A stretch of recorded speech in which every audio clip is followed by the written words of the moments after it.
Audio Jungle.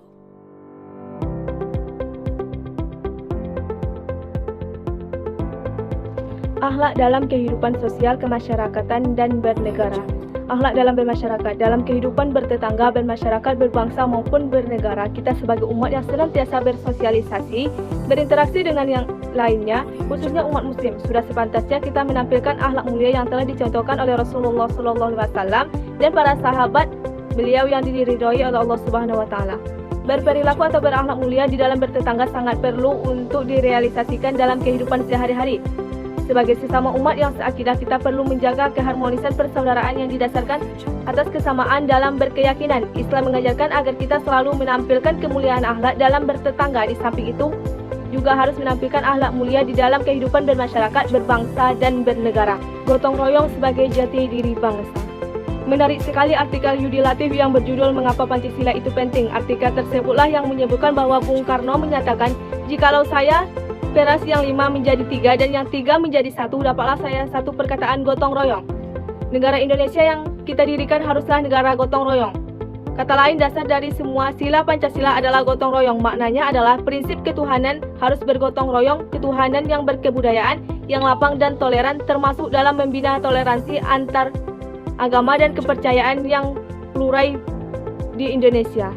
Prinsip internasionalismenya harus berjiwa gotong royong yang diberi kemanusiaan dan peri keadilan, bukan internasionalisme yang menjajah dan eksploitatif.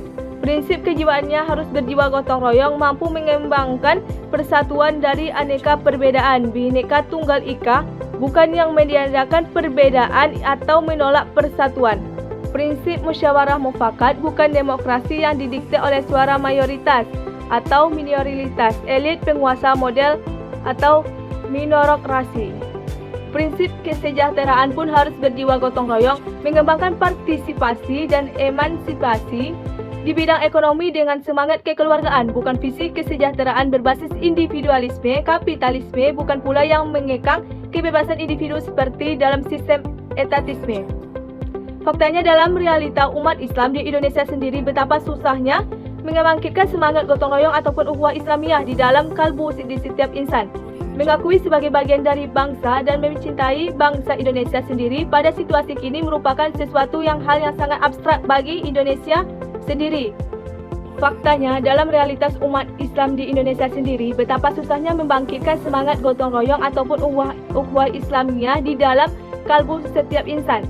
Mengakui berbagai bagian dari bangsa yang mencintai bangsa Indonesia sendiri pada situasi kini merupakan suatu hal yang sangat abstrak bagi seseorang, bahkan masyarakat di Indonesia sendiri. Masyarakat kehilangan batasan, menjadi sangat kabur dan tidak memberikan definisi yang jelas. Sebagaimana contohnya fenomena dunia hukum kita saat ini adalah seseorang yang memberikan punishment, melaporkan ke pengadilan terhadap tetangganya sendiri. Apakah bisa dikatakan sebagai seorang muslim di Indonesia yang memiliki karakter dan memiliki responsibilitas yang tinggi? Atau sebenarnya pada kondisi apa seseorang itu disebut sebagai orang yang mencintai masyarakat sendiri atau dalam lingkup yang sempit tetangganya sendiri? Apakah yang setiap hari berbahasa Indonesia, hafal butir-butir Pancasila, bahkan juara P4 atau bahkan menjadi kori-kori tingkat nasional itu yang paling berkarakter dan memiliki fondasi yang kuat dalam kehidupan berbangsa, bernegara, dan beragama tentunya memerlukan penilaian yang komprehensif. Melemahnya sikap dan nilai-nilai tersebut dalam masyarakat merupakan gejala yang perlu diantisipasi oleh kita sebagai warga negara Indonesia. Kepada teman dan tetangga saja sudah tidak peduli, apalagi ditarik dalam ranah yang lebih luas dalam kehidupan berbangsa dan bernegara. Hal tersebut merupakan hal yang membahayakan karakter bangsa dan negara kita. Bahkan kita bisa menghancurkan fondasi berbangsa kita yang sudah dibangun oleh the founding father kita. Sehingga revitalisasi nilai dan sikap gotong royong sebagai penguat rasa persaudaraan tersebut harus dilakukan untuk menjaga keutuhan kehidupan berbangsa ini. Lantas kemudian, apakah yang bisa kita lakukan untuk meningkatkan semangat ukhuwah dan gotong royong ini sebagai jati diri bangsa dan masyarakat muslim Indonesia? Berpartisipasi dalam setiap kegiatan yang diadakan oleh masyarakat di mana seseorang tinggal dan itu dipergunakan untuk kepentingan bersama merupakan hal yang sangat sederhana dan bisa dilakukan oleh siapapun, terutama jika seseorang itu menjadi bagian dalam masyarakat.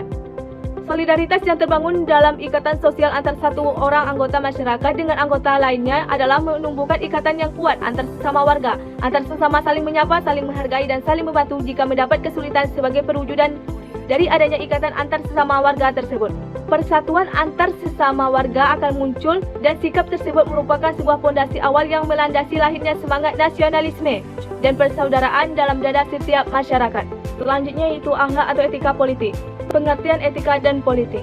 Istilah etika berasal dari bahasa Yunani kuno, yaitu ethos yang berarti kebiasaan, adat, akhlak, watak, perasaan, sikap, dan cara berpikir. Etika menurut etimologis yaitu ilmu tentang apa yang biasa dilakukan atau ilmu tentang adat kebiasaan. Sama halnya dengan kata moral bagi bahasa Latin, yaitu mores, yang juga berarti adat kebiasaan. Jadi, etimologi kata etika sama dengan etimologi kata moral. Dapat disimpulkan bahwa etika adalah ilmu tentang apa yang baik dan apa yang buruk, tentang hak dan kewajiban moral maupun akhlak dalam pandangan filsafat. Kata etika terus dikembangkan sehingga dalam persoalan politik misalnya dikenal dengan etika politik. Dalam konteks perilaku politik, peran etika sangatlah perlu diterapkan agar kehidupan berbangsa dan bernegara bisa berjalan dengan baik dan mencapai kemakmuran. Selanjutnya, kata politik dalam bahasa Inggris adalah politics, yang berarti bijaksana. Dalam bahasa Latin, politicus. Dalam bahasa Yunani yaitu politikos, berasal dari kata polis yang bermakna city, kota. Sedangkan dalam bahasa Indonesia, politik dipahami dalam 3 arti, yaitu yang pertama, segala urusan dan tindakan kebijaksanaan siasat mengenai pemerintahan suatu negara atau terhadap negara lain. Yang kedua, tipu muslihat atau kelicikan. Dan yang ketiga, dipakai menjadi nama sebuah disiplin pengetahuan, yaitu ilmu politik. Politik juga berasal dari kata politeia yang dipakai oleh Plato 429 sampai 347 sebelum Masehi untuk menjelaskan prinsip-prinsip atau dasar negara dan tindakan-tindakan kenegaraan. Menurutnya, politik berarti segala hal yang bersangkut paut dengan berbagai tindakan dalam kehidupan bermasyarakat dan bernegara. Sehingga etika sangat diperlukan dalam politik, yaitu untuk memberikan penilaian apakah pemerintahan itu dilaksanakan sesuai dengan kebaikan dan kebenaran atau malah sebaliknya. Dalam Kamus Besar Bahasa Indonesia KBBI edisi keempat 2008 disebutkan bahwa politik adalah proses pembentukan dan pembagian kekuasaan dalam masyarakat yang antara lain berwujud pada proses pembuatan putusan untuk kebijakan publik. Politik juga merupakan suatu kegiatan dalam menentukan peraturan-peraturan yang dapat diterima baik oleh seluruh masyarakat untuk dibawa ke arah kehidupan bersama yang lebih harmonis. B. Etika politik dalam Islam. Dalam sejarah umat manusia, tindakan kekerasan selalu mewarnai kehidupan politik maupun kehidupan sehari-hari.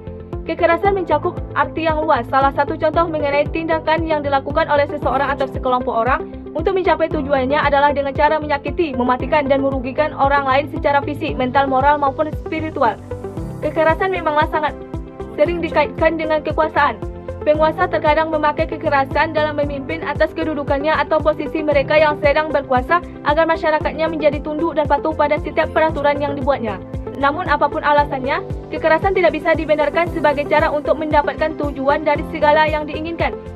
Karena kekerasan itu pada akhirnya hanya akan dipakai untuk membela keadilan bagi diri sendiri. Etika politik bukanlah suatu sistem yang berbelit-belit. Secara sederhana, etika politik dapat diartikan sebagai sejumlah nilai luhur yang seharusnya diterapkan dalam perilaku politik, undang-undang hukum dan kebijakan dalam pemerintahan. Namun terkadang keputusan dan kebijakan politik tidak memperhatikan hati nurani karena lebih suka melayani kepentingan sendiri daripada kepentingan rakyatnya. Padahal secara sistem demokratis, rakyatnya lah yang memberikan kekuasaan kepada pemimpinnya. Etika politik memberi patokan dan norma penilaian mutu politik terhadap pemerintahan negara dengan tolak ukur martabat manusia. Kajian etika politik dalam Islam bukan semata-mata untuk kepentingan ilmu dan kritik ideologi ataupun merupakan bagian dari cabang filsafat, melainkan bagian integral dari syariat yang wajib diamalkan oleh setiap muslim dalam kehidupan. Politik harus dijalankan dengan nilai-nilai etika sehingga mencapai tujuannya untuk mewujudkan kesejahteraan rakyat atas dasar keadilan sosial. Apapun prinsip etika politik, adapun prinsip etika politik dalam Al-Quran adalah: yang pertama, hubungan antar kepala negara dengan rakyat. Yang kedua, hubungan luar negeri. Selanjutnya, akhlak atau etika hukum. Akhlak merupakan sifat yang tertanam di dalam diri seseorang manusia yang bisa mengeluarkan sesuatu dengan senang dan mudah tanpa adanya suatu pemikiran dan paksaan. Akhlak pun berkehendak jiwa manusia yang menimbulkan perbuatan dengan mudah karena kebiasaan tanpa membutuhkan pertimbangan pikiran terlebih dahulu. Akhlak memiliki hubungan dengan hal-hal lain seperti dalam politik, aktivitas pendidikan, ekonomi, hukum seni budaya, masyarakat, dan lain sebagainya. Hubungan tersebut berkaitan erat dengan dua macam akhlak, yaitu akhlak terpuji dan akhlak tercela. Salah satu hubungan akhlak yaitu dengan hukum, di mana hubungan tersebut membicarakan mengenai perbuatan yang manusia lakukan. Hukum merupakan peraturan yang berupa norma dan sanksi yang dibuat dengan tujuan untuk mengatur tingkah laku manusia, menjaga ketertiban, keadilan, mencegah terjadinya kekacauan. Hukum memiliki tugas untuk menjamin bahwa adanya kepastian hukum dalam bermasyarakat. Oleh sebab itu, setiap masyarakat berhak untuk memperoleh pembelaan di depan hukum. Seseorang yang bertindak buruk atau melakukan pelanggaran terhadap hukum tentu akan ada balasannya. Tidak hanya balasan sesuai dengan hukum yang berlaku ada, tapi balasan dengan hukum Allah pun itu bisa berlaku. Akhlak dan hukum. Pengertian akhlak. Kata akhlak berasal dari bahasa Arab khulukun, yang artinya budi pekerti, tabiat, perangai, tata krama, sopan santun, adab, dan tindakan. Menurut istilah akhlak ialah sifat yang tertanam di dalam diri seseorang manusia yang bisa mengeluarkan sesuatu dengan senang dan mudah tanpa adanya suatu pemikiran dan paksaan. Dalam Kamus Besar Bahasa Indonesia, akhlak berarti budi pekerti atau kelakuan. Kata lain, kata akhlak diartikan sebagai suatu tingkah laku, tetapi tingkah laku tersebut harus dilakukan secara berulang-ulang, tidak cukup hanya sekali melakukan perbuatan baik. Atau hanya sewaktu-waktu saja. Seorang dapat dikatakan berakhlak jika timbul dengan sendirinya didorong oleh motivasi dari dalam diri dan dilakukan tanpa banyak pertimbangan pemikiran, apalagi pertimbangan yang sering diulang-ulang, sehingga terkesan sebagai keterpaksaan untuk berbuat. Apabila perbuatan tersebut dilakukan dengan paksaan, bukan pencerminan dan akhlak. Yang kedua, pengertian hukum.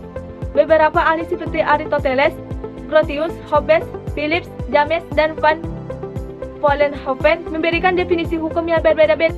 Misalnya menurut Immanuel Kant bahwa hukum adalah keseluruhan syarat-syarat yang dengan ini kehendak bebas dari orang-orang satu dapat menyesuaikan diri dengan kehendak bebas orang-orang lain menuruti peraturan hukum tentang kemerdekaan. Menurut Utrecht, hukum adalah peraturan yang berisi perintah dan larangan yang mengatur masyarakat sehingga harus dipatuhi. Menurut Kansil, hukum adalah peraturan hidup yang bersifat memaksa. B. Hubungan akhlak dan hukum. Sebenarnya cakupan tentang akhlak ini lebih luas. Salah satunya cakupan tentang hubungan antara akhlak dan hukum. Akhlak memerintahkan untuk melakukan perbuatan apa yang bermanfaat dan meninggalkan perbuatan apa yang mengandung mudarat. Sedangkan hukum tidak. Karena banyak perbuatan yang baik dan berguna untuk tidak diperintahkan oleh hukum. Perbuatan baik kepada fakir miskin dan perbuatan baik antara suami istri. Demikian juga beberapa perbuatan yang mendatangkan kemudaratan sehingga dicegah oleh hukum, umpamanya dusta dan dengki. Di dalam hukum juga tidak mencampuri urusan tersebut karena hukum tidak memerintahkan dan tidak melarang kecuali dalam hal yang menjatuhkan hukuman kepada orang lain yang menyalahi perintah dan larangannya. Jadi bagi setiap orang yang melanggar suatu hukum bisa dikenakan balasan atau sanksi yang diterima sesuai dengan pelanggaran yang dilakukan. Pokok pembicaraan mengenai hubungan akhlak dan hukum adalah perbuatan manusia, di mana perbuatan merupakan cerminan baik dan buruknya hidup kita di dunia dan di akhirat. Tujuan mengatur hubungan manusia untuk kebahagiaan dalam hidup. Hubungan antara akhlak dan hukum yaitu di mana akhlak dapat mendorong manusia untuk tidak berpikir melakukan sesuatu perbuatan yang merujukan kepada keburukan, tidak menghayal yang tidak berguna dan tidak ada faedah. Sedangkan hukum dapat menjaga hak milik manusia, mencegah orang untuk melanggar ataupun tidak boleh dikerjakan. Selain itu, di dalam hukum terdapat sanksi-sanksi yang dapat memberikan hukuman bagi seseorang yang memiliki akhlak buruk. Misalnya saja, suatu ketika ada seseorang yang berakhlak kurang baik melakukan sesuatu tindakan buruk, contohnya mencuri, dia akan mendapatkan sanksi karena secara hukum dia telah melakukan pelanggaran dan tidak harus mau menanggung kesalahannya dengan hukuman yang sesuai dengan tingkat perbuatannya yang dilakukan. Hukum dibuat untuk membawa hidup ini menuju kebaikan, baik itu kebaikan dunia maupun kebaikan akhirat. Hukum membawa kita dalam kebaikan dunia di mana kita tidak melakukan pelanggaran apapun dan perbuatan baik juga patuh terhadap hukum yang kita lakukan tersebut membawa hidup aman dan tentram. Sedangkan hukum membawa kita dalam kebaikan akhirat, yaitu dengan perbuatan baik kita bisa mendapatkan pahala dan ridha Allah, juga balasan surga. Apabila kita melakukan perbuatan buruk, maka biasa dari perbuatan buruklah yang akan datang kepadanya. Terkadang untuk melaksanakan undang-undang itu mempergunakan cara-cara yang lebih membahayakan kepada umat dari apa yang diperintahkan atau dicegah oleh undang-undang.